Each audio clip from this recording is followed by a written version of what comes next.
What's going on? It's Justeeni here, and today we've got some more Guess the ELO. This time we have a pretty interesting map setting. Tiny continents, Xin-xi versus Zabasi. So let's just get right into things. Okay, so far, opening seems fine. Seems like a good direction to explore. We do find the village. And I'd imagine we definitely get mining before capturing, because we want smithery. Perfect. So far, no complaints. And one thing that I noticed already is going naval is probably not the right idea, because like at most you're gonna get like one village, and also these bridge spots are amazing. No way you pass those up. I mean, actually, I could see like an excuse to go naval because you're gonna get a giant here with smithery, but then again, swords are also better for the bridge, so I guess it kind of depends. We'll see how things go.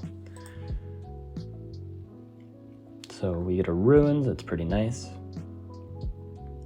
Get some level ups, so we're gonna get our giant pretty soon. I'd imagine on turn 8? Yeah. Explorer ruins, unfortunate. Yeah, there is a village there. Oh, that can actually be reached with a bridge, so going naval is probably not the right play then. And yeah, there's the giant. Pop growth is definitely the right play here, so I mean, there's not really any like, I don't think there's been a single mistake so far. Fishing, again, I'm not too sure about fishing. I'd rather get bridges.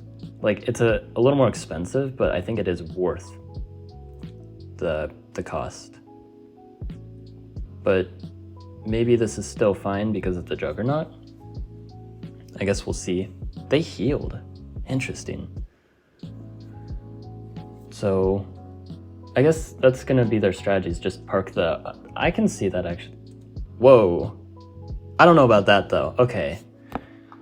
So they got that from a ruins.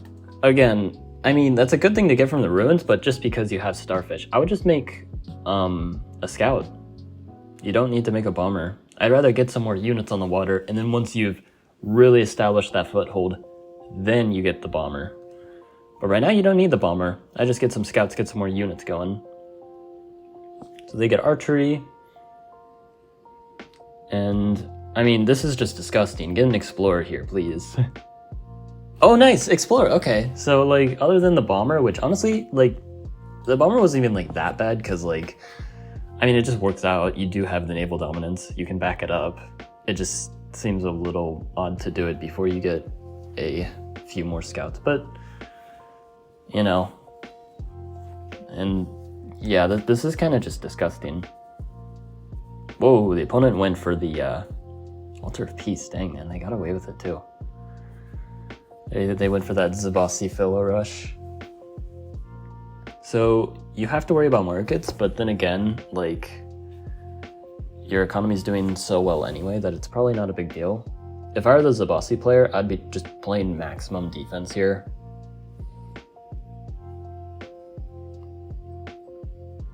So, I mean, based on the looks of things, like, we can just make more bombers if we want. Yeah, like, we can actually just get away with it. And yeah, that's actually a nice Juggernaut splash there, because it deals a consistent 9 damage to the catapult no matter what the health of the Juggernaut actually is. And yeah, this is really devastating, because yeah, these bombers actually get a ton of value. One of the rare moments where I'll actually say, yeah, go get bombers, because like, you just have that much naval dominance here, and they can't really fight against it. So yeah, this was a pretty interesting way to play though. Like, going for like naval dominance actually kind of worked out. Like, I will say it is always riskier to go for naval dominance, so that's why I generally don't like to do it, but in this case it seemed to be pretty fine, especially since you were able to use a Juggernaut. So it seems like some decently high elo gameplay. As for like how high of elo, okay, it's tough to say. I think the city wall they got was a mistake, which tells me they're not like super high elo. The reason why this is a mistake is because swords don't have fortify, so it only benefits if you get strategy. But you have so much naval dominance anyway, it doesn't matter. So I'm gonna say 1500, just 1500 on the dot. Like, I could really see it going higher or lower, but I think 1500 on the dot is a pretty safe guess. So let's go with that. Okay, not 1500 at all. Jeez, that was very surprising. But like, they rushed the giant and everything. Only 1100, that's wild. I'll go ahead and cut to the next one then. Alright, so this one now, it is on small drylands against Xin-xi, which I think is maybe favored for the Xin-xi. I think it depends on the skill level of the players, but it's a pretty interesting matchup, and honestly, I'm actually not that experienced with it, so this will be interesting to see.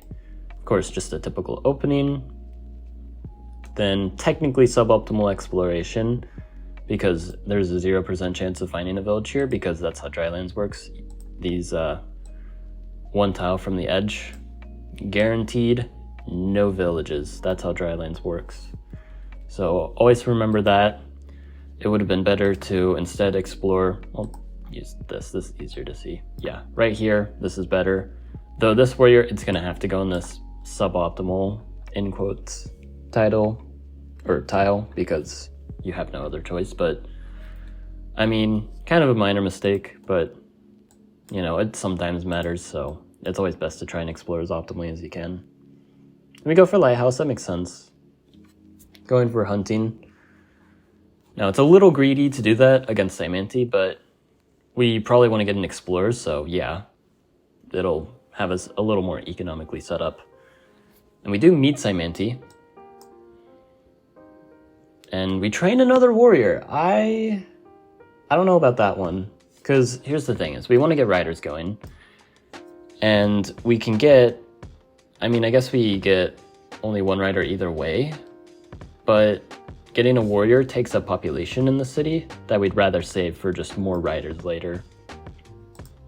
And like, where's the warrior gonna go that like you need it? Like, you don't really need to support this warrior. You already know where they are. They're gonna be so far away. This warrior is just gonna like do his thing, and they're all the way over here, so they're not interacting with this warrior. So you're just fine. No need to train another warrior to support, just get some riders later. Which we do actually get riding later.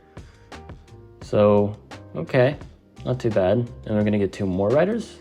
Only one, that's interesting. I would just get another rider, just, you know, we can train another rider, we can afford it, we can get roads pre-cap, and be fine. Star Ruins, okay, so now, yeah, we definitely get roads pre-cap, and then we're not going to connect to level up, I assume, because it's just too expensive. It's not really worth it. Another explorer makes sense, because we really need that vision, and this is actually where hunting, like, it was kind of interesting to go hunting, because normally you want to go riding, but it helps us with the level 3 cities, which kind of offsets getting all the explorers. And it also gives us some more population. And yeah, now we get a rider there, which we should have done last turn, but hey, we did get to it. Interesting road play. I actually really like this because you only spend 3 stars and you take out a boosted unit. Now this road play, I'm a little less fond of, mostly just this road specifically. If I were to try and do this road play, I would do it either like this, or also this road here, or I would do it like this, also requires only 2 roads. But this road right here isn't the best, because you can't really go this way that easily. And like there's mountains in the way here, it's not like you're gonna go this way at all. So like you don't really need this road. And yeah, it's just kind of an awkward spot for a road. Oh, they make the road there. Oh, did they need to do that? Wait, that's really expensive, isn't it? That's 3 roads, which they do have the long-term benefit, but that's really expensive. I would just like not do that. And yeah, you really need all those 1, 2, yeah. I would just like not do that. I would just move the rider a tile closer or something and then train another rider. I know, like, I'm pretty sure there's shamans here, so like, yeah, they could boost and kill the rider, but then like you just kill their unit back or something like that. Yeah, their shaman's right there. That's a pricey play, because it's not like you're killing their shaman. They're able to defend it just fine. Xin-xi knows to train warriors to defend here. And yeah, now we're a little light on stars because we made that commitment, and it's gonna cost us a lot of tempo. Though, yeah, really good job capitalizing on this. Xin-xi just kind of went all in here for some reason, so yeah, just instantly capitalize on that. Now again, we are making So many roads. This is not worth it. That's 2 roads just to make that movement. Like, if you want to, like, explore this lighthouse, I mean, you can just move, like, the rider here, and then the warrior here or something. I don't know. I mean, honestly, I just wouldn't worry about the lighthouse for the time being. It's not gonna help you that much. At least not yet. And you can just get it later, like, by bouncing some units or something. Like, and it's not like you get it now. This is just super expensive. You could be, like, connecting your cities or just leveling this up or training more units. There's a lot better use of those stars. Like, this guy really likes using his roads. So, oh my goodness, another star ruins. I mean, that makes up for all the road space. Okay, yeah, these road placements, what's this? What's this? Hello? Just place it here. It is just better. Not only that, but then it allows you to, like, really have a better structure. You place your roads like this, and then you've got like this, and then you can choose to place this either here or here, and then everyone's happy. I mean, this isn't the worst thing in the world, but it's not great either, so I'm getting some lower elo vibes from this one. Like, hello? Okay, there we go. Workshop, yep, makes sense. And yeah, look at that, just a unit bounce and we get the lighthouse. And we're gonna make some archers. We're definitely gonna get pop growth, thank goodness, good play. And then workshop, so if we just get one more lighthouse, then we are getting a giant. Now again, our lack of units is kind of hurting a bit because, like, they've got a centipede. We need to get things going. Yeah, get a lot of riders, get a lot of archers this turn. Connect there, even though it does nothing. Which, yeah, we could have used it to train an archer here. So, yeah, it's not the prettiest of gameplay. So we're able to deal with things here. Okay. Now, we do get the giant, and I believe we can push here if they siege. Oh, wait. We can still push, but why aren't we getting an explorer here? We have climbing, so our explorer is going to be better. And this lighthouse is right there. This explorer is just going to go neom and get that lighthouse, most likely. If it doesn't, then, like, okay, that's 1 less star per turn, and I think it's a risk worth taking, because, like, the risk reward really pans out really well. The risk is 1 star per turn. The reward is an extra population on your capital plus a free monument. I mean, technically not free, but I mean, it's close enough to free. Also, you get vision on their capital, so like everything's like sunshine and rainbows if you just get that explorer, even if it doesn't pan out. So yeah, they're going to be brutal with that siege. Now, you can unsiege everything here, actually. So it's not over yet. We're going to double monument it. Love to see it. So, unsiege. And don't get a wall. Okay. We did get a wall. Maybe it's actually... No, it doesn't do anything here. That's the thing. Like, walls in general are bad against Xin-xi because poison completely and 100% negates them, which is the game mechanic of all time. But then also just, it doesn't actually help you defend. I guess you force them to waste 1 more boosted hexapod because it'll die in retaliation, but like, you essentially spent 5 stars to make that wall because you denied yourself 5 stars, so not a good trade. And you give the opponent a city wall, which they will actually be able to use pretty well, even though it's Xin-xi who has basically no fortify units. They have 1, which is warriors, and they will gladly use that. Forestry, okay, so we're gonna chop. Okay, so we chopped everywhere except for the city that we should have. I assumed, oh, you get forestry so you can chop this, which I don't actually know if it's worth it in the first place because forestry is kind of expensive and we need to train units. We see this cloak here, which really tells us we need units now. If that cloak connects, that could spell disaster. And also, by the way, like any Xin-xi players trying to get better at the game, when you're down in cities like this, cloaks are phenomenal. they're great in general when you're down in cities because it's a way to bypass the limit of 1 unit per city per turn, which is a pretty brutal limit when you're down in cities. Cloaks are the way around that. And also cloaks are just really good with Xin-xi because a boosted cloak has extra movement. So they can really be extra hard to detect and get around more easily. So Xin-xi is definitely doing the right thing here. However, they also do... Oh no, they just exploded to get a fungi. That's actually smart. I thought they were going to do some really weird play, but I actually respect that. The Xin-xi player is actually pretty good. So yeah, the Empress player is going to keep doing their thing. I mean, they're still winning here, even though they just let Xin-xi get away with the cloak. Because, you know, like, actually, are they winning? I mean, it's 4-5 now, because they gave up that city, but they're probably going to get it back. So it's going to go back to 6-3. This is actually very interesting. It's tough to say who's really winning. Like, I think I'd prefer to play Empress here. It's just much easier to play Empress, like, by a mile in this position. Like, Xin-xi's going to try. Oh, they land the cloak there.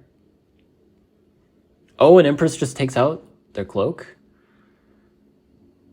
Oh man, this is very weird. I will say, Empress is definitely not playing this the best. I mean, just getting into this situation where Xin-xi has all this counterplay is one thing.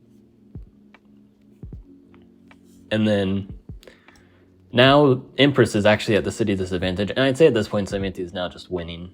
They have successfully done some trickery. And now Empress is the one fighting the uphill battle. This hit here is actually fine. It looks bad, but it gets rid of a segment, which, yeah. If you're hitting this with the intention of being like, oh, I'm going to kill the centipede, well, no, it's not going to. But it is going to remove a segment. It does it the hard way, in quotes, but I mean, let's be real. It's a lot easier to just take out this head than reach back here, which is basically impossible. Again, props to the Xin-xi player, whoever this is. Like, this is really good centipede usage. Like, just really good Xin-xi gameplay in general. Like, I know I'm supposed to look at the Empress player, but honestly, I just really like some good Xin-xi gameplay every now and then. And in fact, I actually don't know if I've seen, like, any Xin-xi games in Guess the Elo, which, if you have some, please send them to me. Yeah, another cloak hit. Okay, this is not good. And I don't know if it's just like the Xin-xi player is a little silly or if they just forgot. But just train a warrior, it's better. Because it's going to do the same thing as the Khitan, but it's cheaper. And also the warrior can like attack and stuff. The Khitan's not really going to be able to do that. Because the city wall doesn't work on Khitan, so it's not going to help with defense. Maybe they knew that and intentionally trained the Khitan anyway, which maybe there's justification. I disagree though.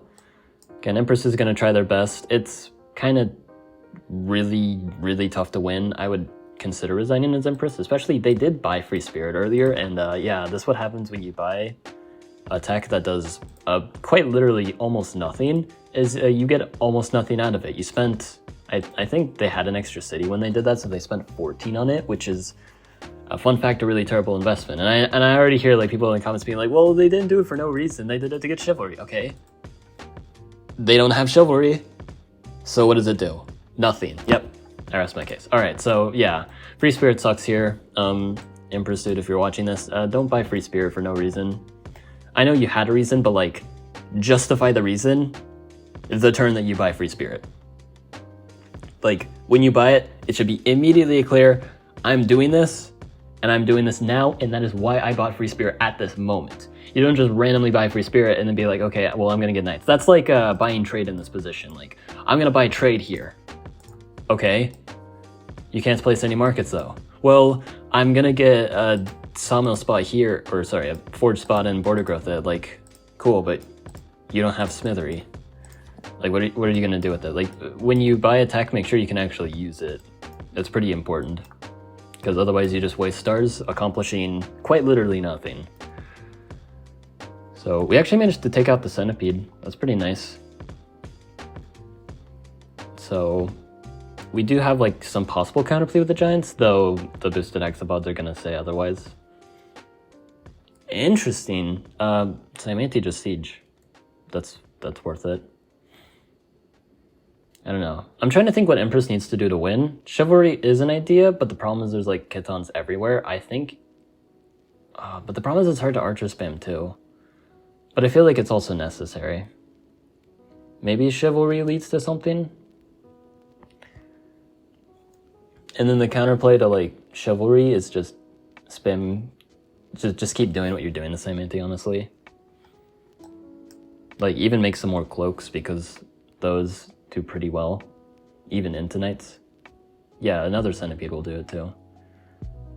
Oh, Saimanti just gonna give that away? Okay, never mind, Empress is back in the game. Oh, but just kidding, Empress just got, or sorry, Saimanti just got Eye of God. So this is quite the back and forth. Strategy is interesting. I don't know if I fully agree with it, because I would assume the idea is first off, like defenders help you defend, you know, that's what defenders do, but also we can maybe consider diplomacy in the long run, which that's an idea. You know, I suppose we can afford it, so I mean, there's not too much of a downside to getting it. Although, well, no, there is a downside. It's we have only 9 stars to use this turn. Oh, we get a Night Chain. That's gonna help a lot. And we might just... Wow, yeah, this was quite the back and forth. I think Empress might be in a position to win this now because... Like, Saimanti needs to play this well, which they've been doing, but it looks like they don't know how to play against knights though, so that might be their undoing. I mean, it is not easy to play around knights with Saimanti, I will definitely say that.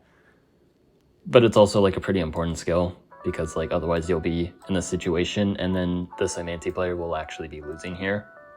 Which I know Empress is up a city, but this is actually pretty winnable for Saimanti.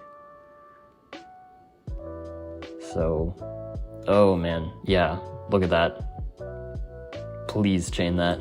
That's gonna be so juicy. Oh my goodness, and it'll just keep going too. You're just gonna be able to siege this, and then you can get a free hit there. In fact, you might just win that city outright. Yeah, look at that. Oh my goodness. And then get the hit. Perfect. Okay, yeah, a little wonky. We should have hit that with a giant actually, so then we wouldn't have to road an archer. I guess that works out anyway. But yeah, now Empress is back in it. And yeah, we're making some knights. Now we're really cranking the unit spam up, and that should definitely be sufficient here. Saimanti can't really do anything from this point, because Empress kind of got the initiative back and they're spamming the units. So I would say, again, Empress player, if you're watching, spam more units, because like when you started spamming units, you started winning again.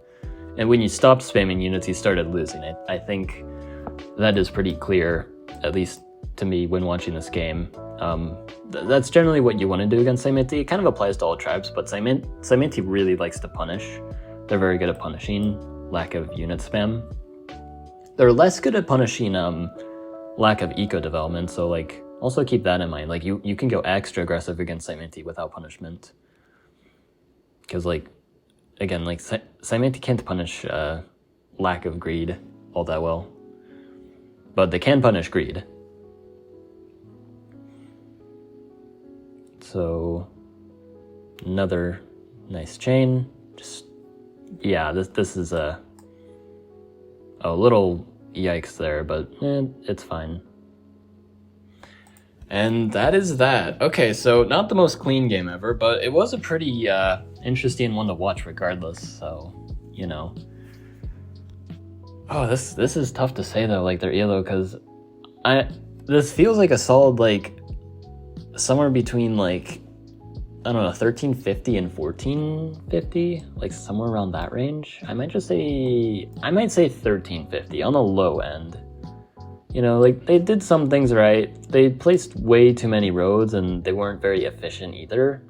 But they did eventually get things done. Like they kind of like got back to their senses. They started spamming units. They didn't do it enough though. So like definitely not high elo Empress gameplay. But, you know, they got there eventually.